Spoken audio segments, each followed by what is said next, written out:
ya ahantu urabona ari he? Urabona ari he? Ahantu urabona ari he? Please write and tell us. Aha ni hehe?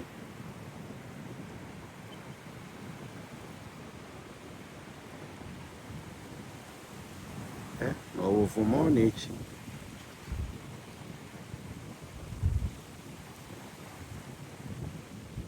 Aha ni he?